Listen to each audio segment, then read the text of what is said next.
demande ça souvent, mais mon rêve, c'était, je l'ai déjà réalisé parce que vraiment mon rêve, la personne que je rêvais d'habiller, c'était Thandie Newton. Et parce que je l'avais vue dans la série Urgence quand j'étais adolescente et je l'avais trouvée tellement belle, tellement, je sais pas, son aura m'avait vraiment, m'avait fait quelque chose en fait. Et je m'étais dit, un jour, je sais pas comment, je sais pas où, mais je rencontrerai cette femme. Et c'est ce que j'ai fait à Londres. Donc j'ai pu l'habiller, j'ai pu la rencontrer, j'ai pu la serrer dans mes bras, ou elle m'a serré dans ses bras parce que moi j'étais tétanisée.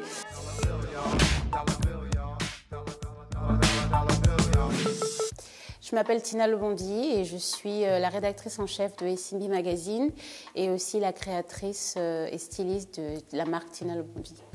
Mon histoire avec la mode remonte à très longtemps, mais j'ai fait mes études à Londres, à Paris d'abord, en France d'abord.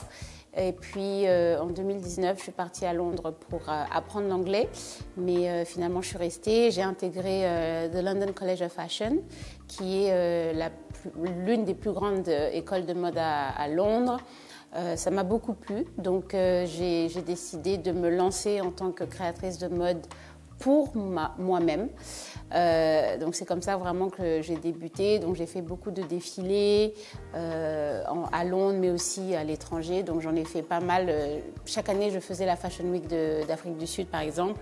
J'ai fait des défilés à Dubaï, un peu partout dans le monde. Donc c'était vraiment un choix de carrière que je n'avais pas prévu, mais qui m'a permis d'avoir beaucoup d'opportunités et de voyager, de découvrir beaucoup de choses. Donc.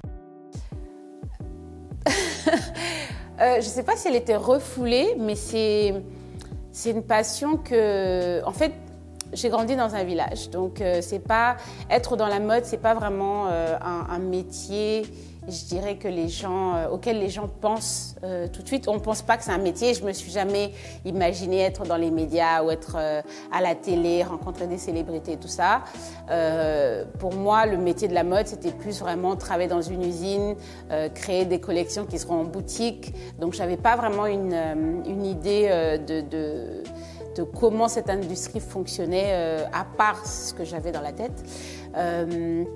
Mais c'est une bonne question. Je ne pense pas que c'était refoulé, mais je me rappelle que des camarades de classe m'ont dit que je dessinais beaucoup quand j'étais au collège.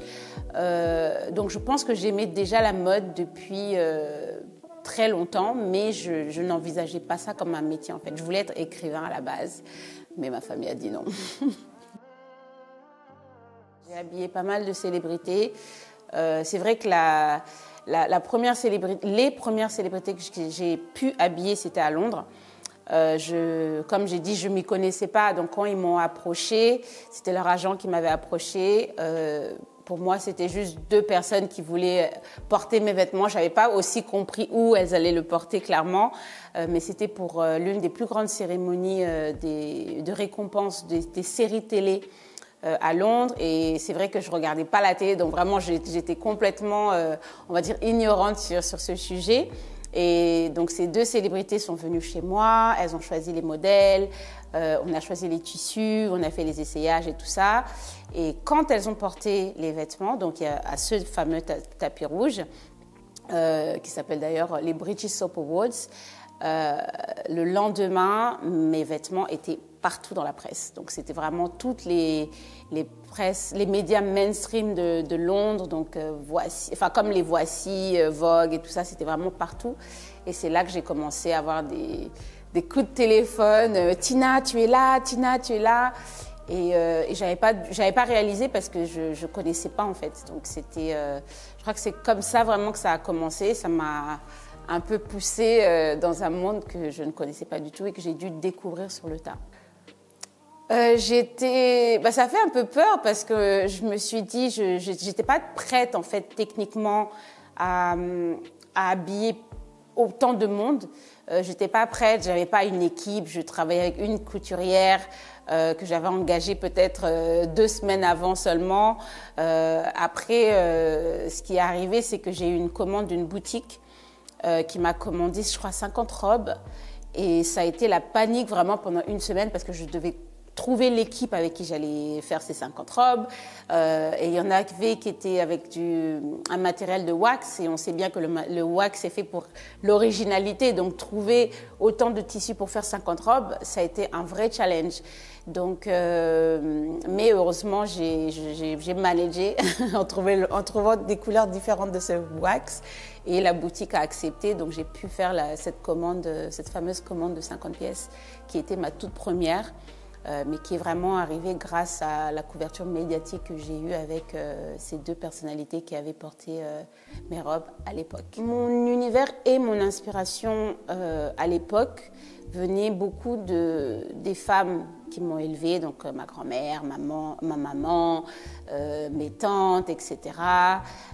Donc je pense que j'ai toujours voulu puiser dans ça et essayer de créer des vêtements qui sont élégants et classe et peut-être aussi des modèles que je pense qu'elles auraient aimé porter. Donc c'est pour ça que je faisais des vêtements sexy, on va dire, mais pas trop extravagant, parce que je voulais que ça soit pour la femme de tous les jours aussi, qui aime bien s'habiller et qui veut, à l'époque, parce que j'avais commencé avec du wax, donc c'était vraiment pour mettre en valeur ce tissu africain. Et ma grand-mère m'avait envoyé justement du wax elle avait acheté au Congo. Donc pour elle, à l'époque, voir mes vêtements avec ce qu'elle m'avait offert, c'était quelque chose. Et là, vu ma dernière collection, je dirais non. Ça a changé. Et depuis, je pense que je m'inspire plus de mes voyages, toujours de la culture africaine. Ça, c'est très important pour moi. Et aussi des gens que j'ai rencontrés, des styles.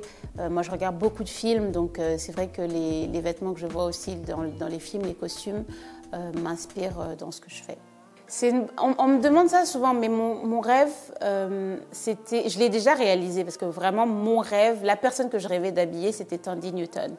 Et parce que je l'avais vue dans la série Urgence, quand j'étais adolescente, et je l'avais trouvée tellement belle, tellement, je sais pas, son aura m'avait fait quelque chose en fait, et je m'étais dit, un jour, je sais pas comment, je sais pas où, mais je rencontrerai cette femme.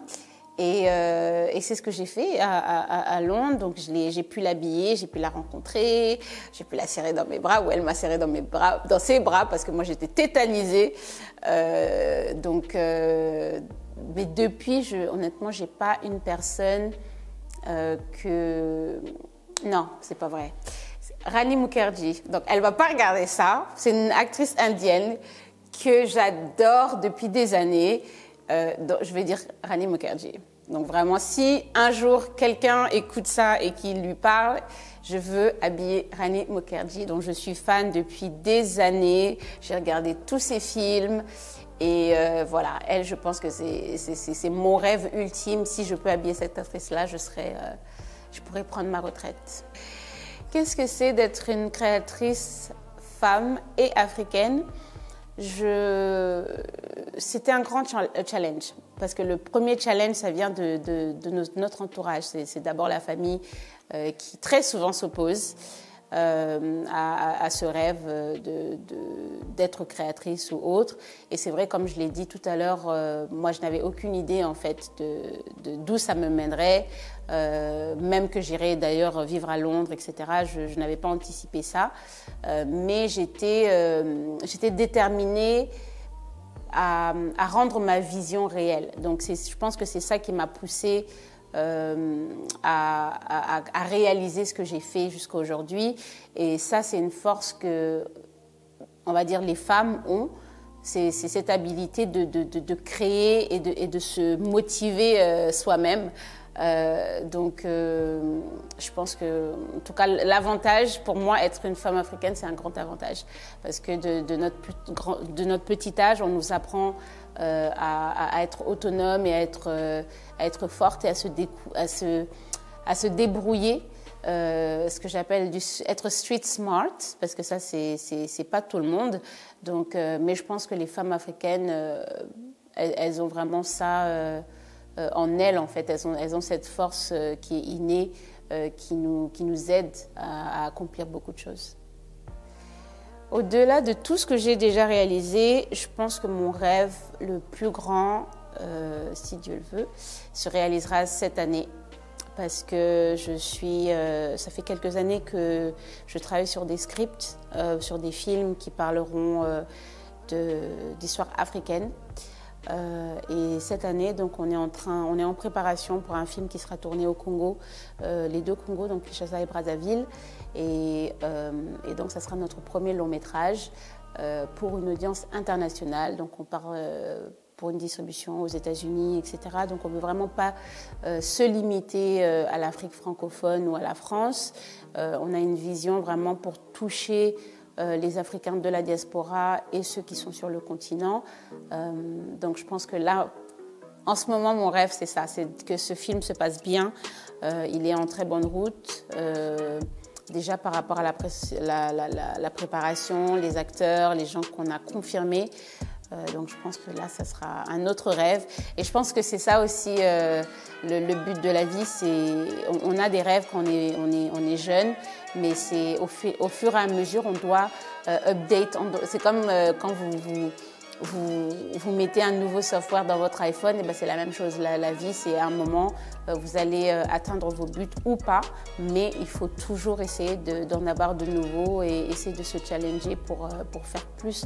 Parce que de toute manière, on est là pour laisser nos marques d'une manière ou d'une autre. Et si on peut on peut les faire dans le domaine que l'on a choisi, donc c'est déjà une bénédiction. Donc je pense pour moi, quand j'ai une idée, que je me dis ah ça c'est Dieu qui m'a mis ça dans la tête, et ben je dois la réaliser. Donc c'est une mission que je me mets en tout cas où je force sur moi-même, mais en tout cas là ma mission c'est de réaliser ce film là. En plus de tout ce que je fais, mais c'est de faire en sorte que ce film se réalise et soit mis à disposition pour une audience internationale. Est-ce que j'ai une phrase fétiche? J'en avais une avant, c'est vrai, qui était Carpe Diem. D'ailleurs, j'avais un tatouage de ça. Donc je pense que c'était ça ma phrase fétiche. Mais aujourd'hui, pas vraiment. Je pense que selon les humeurs, les phrases fétiches, elles doivent changer parce qu'on n'a pas besoin de la même chose tous les jours. Donc, j'ai pas de phrase fétiche, non.